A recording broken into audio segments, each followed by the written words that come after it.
Allez, voilà, je vous montre comment je protège mon cahier avant de commencer à travailler, surtout avec de l'eau. Donc, je protège les pages suivantes. Je vais travailler avec ce très beau tampon Gru de la Fée du Scrap. Ces tampons de l'encre et l'image. Nous allons essayer en fait de recréer, alors bien sûr, qui dit aquarelle dit Versafine clair. Donc, voici mes pinceaux. Si jamais, j'essaierai de vous remettre les références en descriptif, mais si jamais j'oublie des informations, n'hésitez pas à me demander en commentaire. Donc on va essayer de recréer cet aspect de coucher de soleil que j'avais appris à faire avec Marie Bourdon des Tribulations de Marie lors d'un petit stage gratuit en ligne. Je sais plus si c'était il y a 1 ou 2 ans, peut-être 2 ans. Donc pour commencer, je tamponne ce tampon de l'encre et l'image avec cet effet un petit peu vague. Je vais le tamponner donc tout le long de ma page et ensuite sur un papier de brouillon pour me créer un masque, une protection. Évidemment, l'idéal c'est d'utiliser des post-it qui sont collés sur toute la longueur, mais bon, je n'en ai pas encore acheté, c'est toujours au projet, donc moi je fais comme ceci de façon un peu artisanale, c'est moins pratique, mais voilà. Et ça va me permettre de venir tamponner notamment les tampons fleurs, comme s'ils sortaient de l'eau.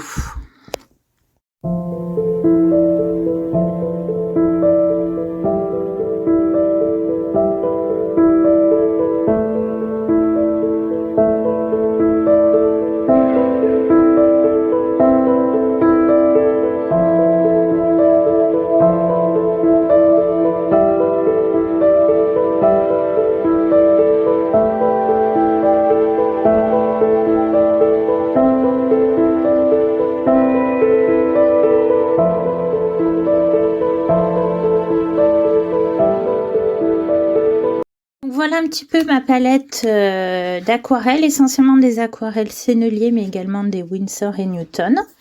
Donc j'hésite un petit peu sur le bleu, mais finalement je vais travailler avec l'outre-mer foncé. Et puis aussi le lac pourpre avec un peu de lac de Garance pour le côté rose, de l'orange Saturne et du gomme gut pour le jaune. Alors ça, je vous remettrai les noms en descriptif. Donc, on va travailler en mouillé sur mouillé. Donc, je mouille avec un pinceau plat très généreusement ma page. Alors, évidemment, on est dans un carnet, donc ça va un petit peu relever la page. D'habitude, quand on fait ça, on fixe bien son support, mais là, dans un carnet, c'est moins évident. Et puis, je vais un petit peu trop mouiller. D'ailleurs, vous verrez qu'à un moment, je suis un petit peu embêtée. Alors là, je voulais vous montrer quand le papier aquarelle est mouillé, il est un peu brillant, mais on voit rien du tout. Donc, on commence avec tout d'abord le bleu. Donc, je prends cet outre-mer foncé que je vais légèrement casser avec un peu d'indigo également. Et donc, je prépare d'abord mon mélange de façon bien généreuse et je viens ensuite donner quelques coups, d'abord assez légers sur le haut de ma page. Et là, on voit bien sur le côté gauche qu'il y a beaucoup d'eau qui s'accumule vers le centre. Donc, j'essuie bien mon pinceau pour venir la récupérer. Par moments, je fais des traits avec de l'aquarelle un peu plus concentrée pour en fait créer une espèce d'illusion de nuage. Quand on regarde le ciel, il n'est pas totalement lisse, totalement bleu. Donc, ce qui est intéressant avec le côté mouillé et l'aquarelle, c'est de voir après, vous voyez, votre trait est très intense, mais ensuite, plus on repasse ou quand on laisse agir le papier, surtout sur un papier 100% coton, eh bien, les couleurs vont fusionner. Donc là, je prépare mon mélange suivant, donc avec le lac pourpre et une pointe de lac de Garance foncé. Et par contre, cette fois, je ne vais pas faire des traits horizontaux, mais je vais faire des V. Comme ça. Alors, quand mon pinceau est trop chargé en pigment, je le rince, je reviens. S'il n'est pas assez, pareil, je reviens chercher un peu du pigment. Et puis, avec la couleur suivante, plus orangée, je viens faire à peu près les mêmes gestes et jusqu'à peu près au niveau de la surface de l'eau. Donc là, il manquait un peu d'eau, donc je suis revenue en remettre, où je me place de façon plus claire. Et puis pareil, soit avec mon mélange, je reviens par certains endroits faire quelques traits. Je mets un peu de rose dans le orange et inversement. Je viens des fois mettre de la couleur pure comme l'orange Saturne ou la laque de Garance ou même la laque pourpre. Voilà, j'essaye de voir au fur et à mesure, vous voyez, comment faire par endroit des zones un petit peu plus intenses et des zones un petit peu plus claires. Et ça vient en fait avec l'instinct, puis à force de faire. Donc, vous voyez l'avantage du pinceau Escoda Perla, c'est qu'il a une pointe assez fine malgré sa taille et assez rigide, donc c'est plutôt pratique pour faire ce genre de mouvement. Et puis, on regarde un petit peu, on laisse agir l'aquarelle. Donc, par endroit, je trouve que ça manque de zone de blanc. Donc, je prends mon autre pinceau sec et je viens effacer le pigment. Je passe mon pinceau sec encore et encore. Je l'essuie à nouveau sur mon papier absorbant. Et je viens sans arrêt en fait sécher le papier à cet endroit d'une certaine façon, enlever totalement le pigment pour garder des zones blanches. Et c'est une technique qu'on peut également utiliser pour corriger des erreurs, des débordements. Tant que l'aquarelle est humide, on peut venir comme ça retravailler. Et vous voyez que même par moment, je viens rajouter avec l'autre pinceau du pigment plus concentré. Mais je vais garder, comme je me situe à côté, je garde quand même mes zones blanches. Et l'avantage du papier coton, qui est un très bon papier, c'est que on ne va pas forcément avoir la démarcation ou d'auréoles, mais ça c'est une question de dosage de l'eau. Si vous avez des auréoles, c'est que vous avez trop d'eau. Donc là, pareil, c'est à force de s'entraîner, d'essayer. Mais on va avoir cet effet.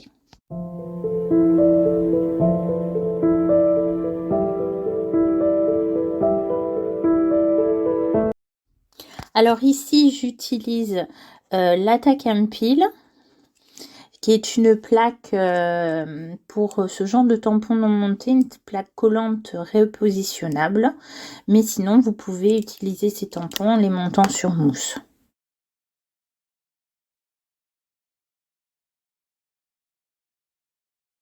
Alors, nous allons commencer à colorer les différents motifs, tamponnés à part. J'utilise exactement les mêmes mélanges de couleurs pour pas avoir une trop grande variété. Donc je vais commencer par un jus plus ou moins clair de ce mélange de orange Saturne et gomme goutte. Alors ça paraît très intense comme ça, mais ce sont des couleurs de sennelier qui sont vraiment très intenses déjà à la base. Il faut savoir que l'aquarelle s'éclaircit en séchant. Donc quand vous pensez que votre mélange est trop foncé, dites-vous qu'il va perdre en intensité. Il ne faut pas hésiter des fois à le faire plus foncé. Donc je mets d'abord un jus un peu plus clair et puis je trouve qu'il n'est pas assez intense. Donc je vais venir l'intensifier un petit peu plus, vous voyez, en repassant un mélange avec moins d'eau, un peu plus pur. Et puis ensuite, je vais revenir avec un mélange là à nouveau un peu plus intense, pas forcément sur toute la première surface pour garder des zones un petit peu plus claires. Et en fait, c'est ainsi qu'on va créer les ombres en repassant encore et encore, en intensifiant. Donc là, je rajoute mon mélange de laque pourpre avec une pointe de laque Garance foncé. Et je le place au centre de l'oiseau. Et forcément, arrivé sur une certaine partie en contact avec le orange, il va y avoir comme une démarcation. Donc, je reviens un peu avec mon mélange orange et un bon dosage de l'eau. Donc ça, c'est pareil, c'est difficile à expliquer, mais il faut s'entraîner. Et je viens en fait permettre la fusion des deux couleurs pour pas qu'il y ait une ligne de démarcation brutale. Donc là, vous voyez, j'ai fait un mélange un peu plus foncé de la couleur rose. Et je viens le positionner à certains endroits. Alors, les endroits où l'ombre va être plus présente, comme par exemple sous les plumes. Donc ça, après, c'est aussi à vous de réfléchir, de regarder des photos, puis voir si vous voulez un peu de réalité ou pas. Voilà, je ne sais pas si dans la nature, il existe un oiseau avec ces couleurs, mais possible. Donc là, si vous voulez, c'est à vous de voir, revenir de temps en temps avec un petit peu d'eau, mais bien essuyé. C'est à force de s'entraîner qu'on finit par avoir un geste à peu près fluide en connaissant bien son matériel également.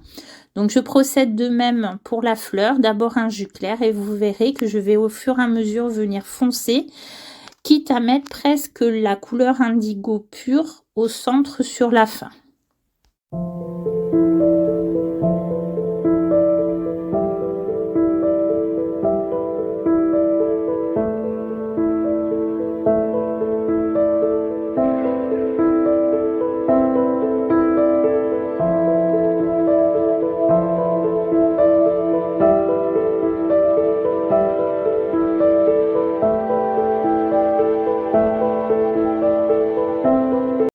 Alors ici, je vais venir légèrement foncer mon orange, donc je reprépare mon mélange de base et je vais le foncer avec un marron légèrement rouge qui est, je crois, le brun Van Dyck de Sennelier, en petites touches, et je vais venir le placer à certains endroits pour toujours travailler mon ombre.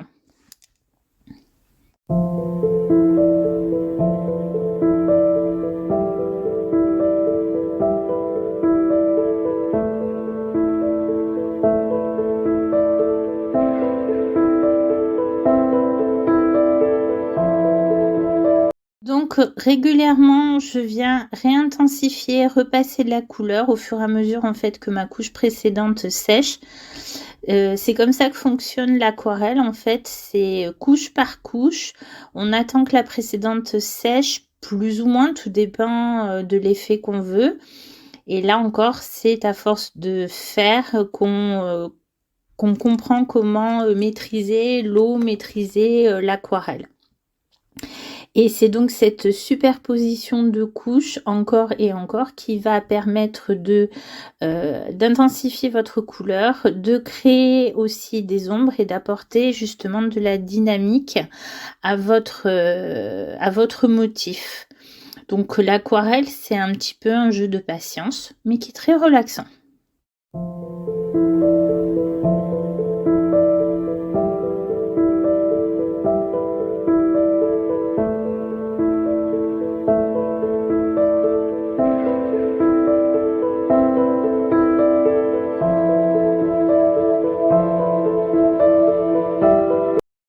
Alors, je reviens sur ma page que j'ai bien laissé agir, voire je la sèche un petit peu quand je trouve que mon effet est l'effet désiré atteint. Et là, je viens continuer, compléter sur le même principe de couche, plus clair d'abord, puis de plus en plus foncé, pour faire l'eau. Et une fois que cette partie également sera sèche, quitte à passer un petit coup de heat gun pour l'accélérer, alors les puristes diront qu'il faut la laisser sécher, mais bon, moi je suis un petit peu impatiente. Je vais venir rajouter la couleur jaune très claire pour me rapprocher en fait de l'eau. Je ne le fais pas avant tant que les vagues sont mouillées pour éviter que le bleu des vagues ne vienne fusionner avec le jaune. Ce n'est pas du tout l'effet que je recherche.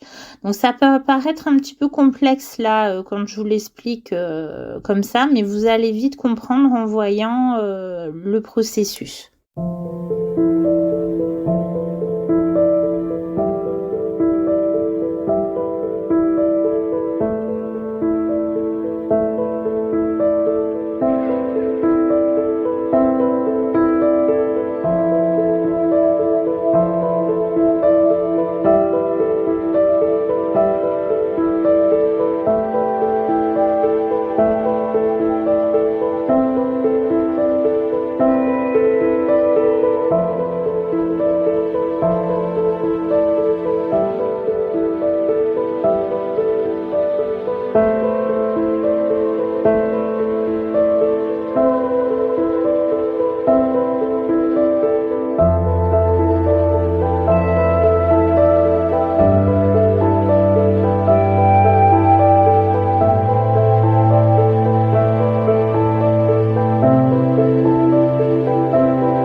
Alors, cette partie aurait dû être accélérée parce qu'elle est un petit peu trop longue, mais j'ai visiblement cafouillé, dans mon montage vidéo.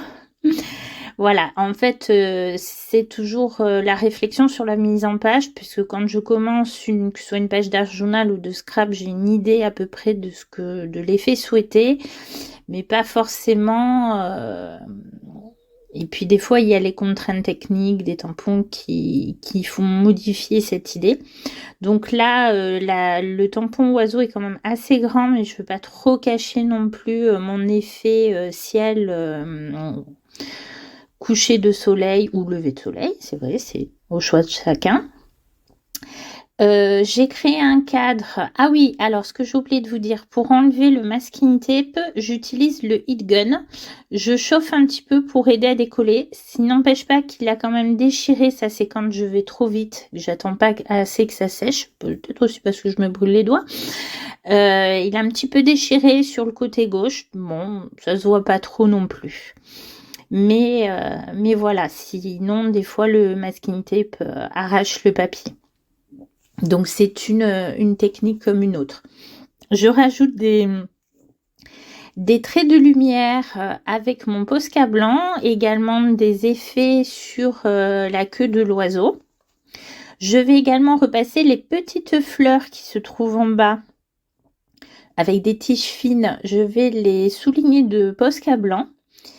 Et puis ensuite, comme certains traits sont effacés soit par le Posca, soit par l'aquarelle qui peut être très opaque, soit sont mal tamponnés, je vais repasser avec un feutre fin waterproof. Alors soit un feutre Pitt de la marque Faber-Castell, soit un Omicron, pour redessiner certains motifs et marquer un peu plus de netteté ou les intensifier.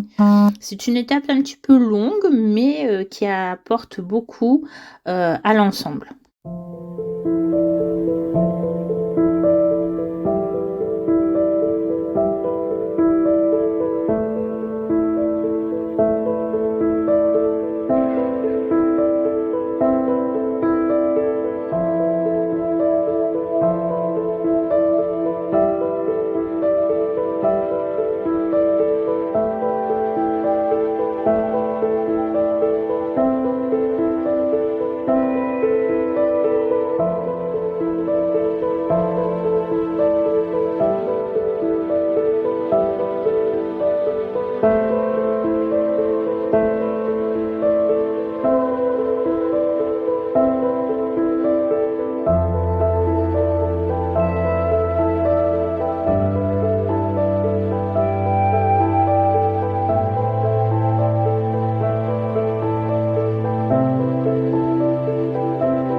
Donc voilà, moi je prends souvent le feutre Omicron, mais l'essentiel c'est que déjà votre papier soit bien sec. Sinon, vous allez abîmer votre feutre. Alors voilà le résultat, avec cet effet coucher de soleil. J'aime beaucoup. Je vais revenir à rajouter des textes parce que sur mon art journal, j'ai du mal à faire une page d'art journal sans qu'il y ait un texte. Et bien là, je vais trouver l'idée dans les tampons de l'encre et l'image. Vous voyez, j'ai combiné des tampons de plusieurs planches. Mais écoutez, j'espère que cette vidéo vous aura plu. Si c'est le cas, n'oubliez pas le pouce en l'air, de vous abonner à ma chaîne si ce n'est pas déjà fait. N'hésitez pas non plus à vous abonner à mon compte Instagram. Je montre souvent des pages que je ne fais pas en vidéo. Et puis, je vous dis merci et à bientôt.